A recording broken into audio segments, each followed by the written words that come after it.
Hello guys, welcome back my video. അപ്പോൾ ഇന്ന് ഞാൻ നിങ്ങൾക്ക് വേണ്ടി കാണിക്കാൻ പോകുന്നത് നമ്മൾ ഈ നാടൻ പാറ്റ്, കള്ളച്ചാരായം എന്നൊക്കെ നമ്മൾ കേട്ടിട്ടുണ്ടാവും. അപ്പോൾ അതുപോലെ തന്നെ എക്സൈസിൻ്റെയും ഫോറസ്റ്റിൻ്റെയും സംയുക്തമായിട്ട് നടത്തുന്ന ഒരു നാടൻ പാറ്റ് റെയ്ഡാണിത്. അപ്പം നമുക്കിന്ന് കാര്യങ്ങളൊക്കെ കാണാം. അതുപോലെ തന്നെ ഇതെങ്ങനെയാണ് പിടിക്കുന്നതെന്നും അതുപോലെ ഇതെങ്ങനെ കണ്ടെത്തിയതെന്നും പിന്നെ അതിനകത്ത് എന്താ ഉള്ളത്, അവർ ചെയ്തിരിക്കുന്ന ഈ മിക്സിൻ്റെ അകത്ത് എന്താ ഉള്ളതെന്നും എല്ലാം നമുക്ക് കണ്ടറിയുകയും ചെയ്യാം. ഒരു 90 ലിറ്ററിൻ്റെ അടുത്ത് നമുക്ക് വാഷ് എന്ന് പറയുന്ന ഈ സാധനം നമുക്ക് കിട്ടിയിട്ടുണ്ട്. അതുപോലെ ആരെയും നമുക്ക് കിട്ടിയിട്ടില്ല, പ്രതികളായിട്ട് ആരെയും കിട്ടുന്നില്ല. അവർ ഈ പുഴ സൈഡുകളിലായിട്ട് കേന്ദ്രീകരിച്ച് അവർ ഈ നാടൻ പാറ്റും കള്ളച്ചാരയൊക്കെ ഉണ്ടാക്കുന്ന അരപ്പ് ചെയ്ത പരിപാടികളാണ്. അപ്പം വീഡിയോ കാണുന്നവരെല്ലാവരും വീഡിയോ സപ്പോർട്ട് ചെയ്യുക, സബ്സ്ക്രൈബ് ചെയ്യുക, കമൻറ്റുകൾ രേഖപ്പെടുത്തുക. അതുപോലെ തന്നെ ബെല്ലൈക്കൺ ഓളാക്കാനും ശ്രമിക്കുക. അതുപോലെ എല്ലാവരുടെയും സപ്പോർട്ട് പ്രതീക്ഷിക്കുന്നു.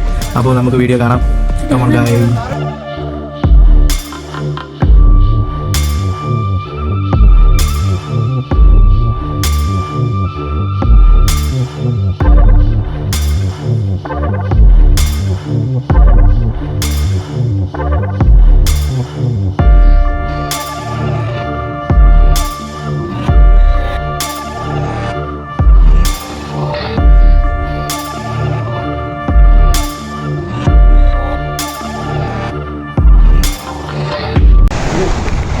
ഇതിൽ കണ്ടില്ലേ വേര്, ഇത് തെങ്ങിൻ്റെ അല്ലെങ്കിൽ പനേൻ്റെ വേരായിരിക്കും ഇത്. മൂക്കാൻ ഇത് ഏറ്റവും ഭയങ്കര സ്ട്രോങ് ആക്കാൻ വേണ്ടി ഇടുന്ന അത്.